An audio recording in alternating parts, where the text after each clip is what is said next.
Естетични корекции на лице и гърди предлагат вече в МБАЛ Свети Пантелеймон, град Плевен. Естетичните корекции включват оголемяване на гърди, фейслифт или още познато като пластика на лице, ринопластика, т.е. корекция на носа, абдоминопластика и други процедури за разкрасяване на жената и удобство на всички пациенти, избрали професионализма и качествената работа на екипа специалисти в МБАЛ Свети Пантелеймон, град Плевен. Тук се прилагат иновативни техники в естетическата и пластична хирургия при работа с последно поколение силиконови импланти за оголемяване на бюста. Повече ще научите от доктор Живко Димитров, пластичен хирург към МБАЛ Свети Пантелеймон, град Плевен. Първо да кажа с една дума, пластична хирургия означава хирургични методи за променяне формата на тялото. Най-общо казано.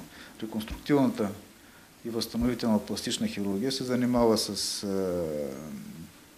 лечение и възстановяване след вродени и придобити дефекти, които никак не са редки, докато естетичната пластична хирургия се занимава с промяна на формите при здрави пациенти, здрави хора, които по собствено желание и по собствени различни мотиви биха желали да променят нещо в себе си.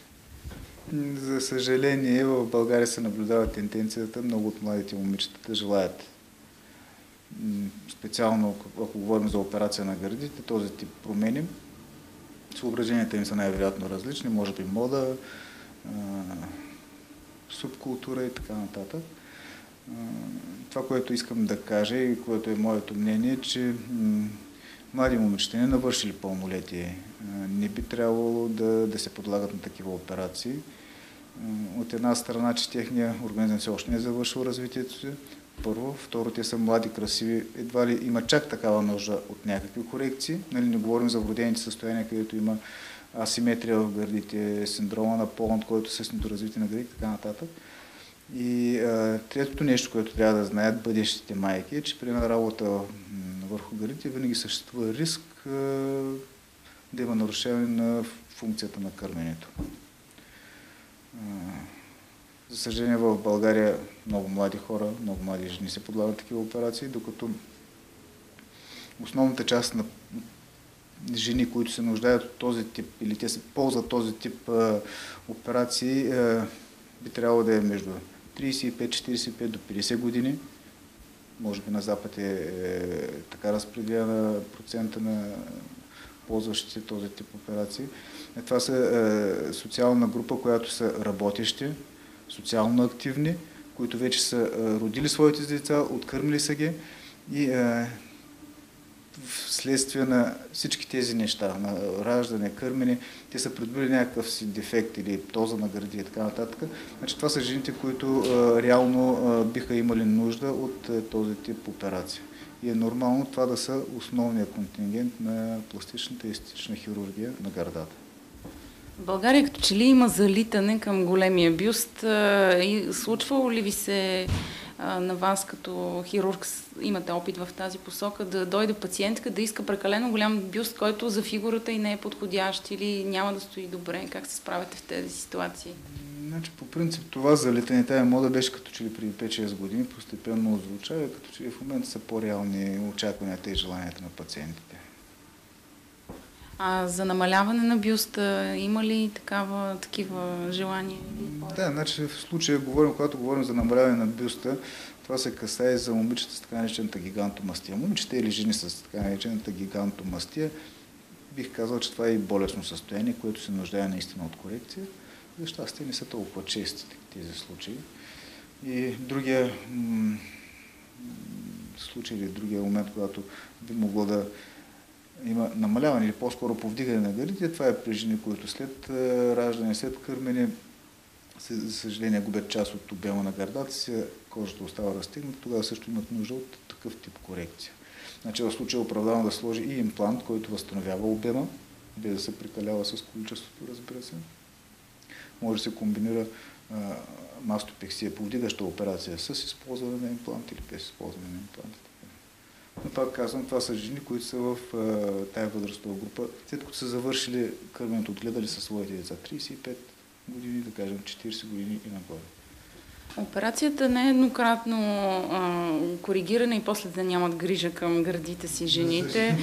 Трябва да минават определено през прегледи или какви грижи трябва да полагат, за да поддържат бюста си в добро състояние. Нямат някакъв специален ангажимент към гърдите и операцията си. За съжаление, то не е за съжаление, всъщност ние водим борба с времето. За съжаление не можем да го спрем. Не може да спрем времето. Значи ние връщаме обема или формата на гърдите, ако говорим за гърди, ако говорим по принцип за естетична хирургия, формата на лицето, на гърдите, на тялото, но времето продължава да върви.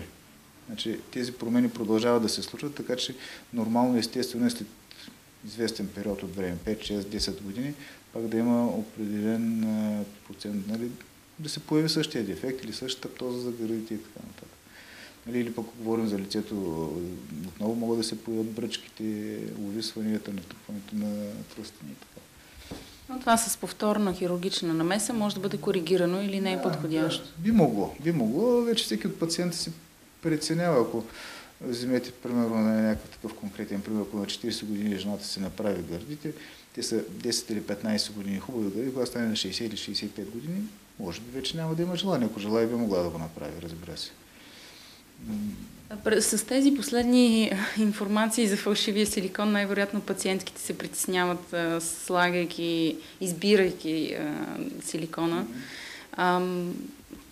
Какво ще ги посъветвате? Какво трябва да питат лекарите? Първо да попитам, тая тема вече не се ли изчерпа.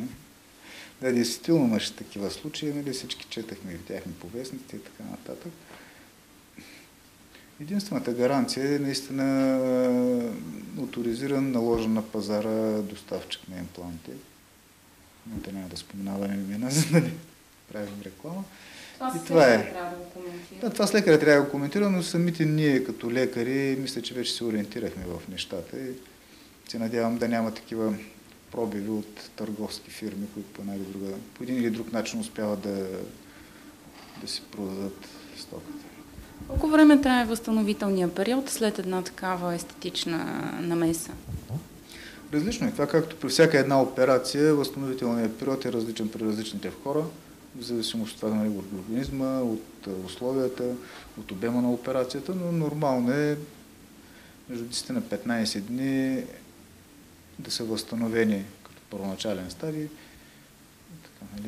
Самите ангажименти по отношение на превръзки, на сваляне на дренаж, това приключва до към 10-12 ден. Пак казвам, ако всичко върви нормално, както е по план.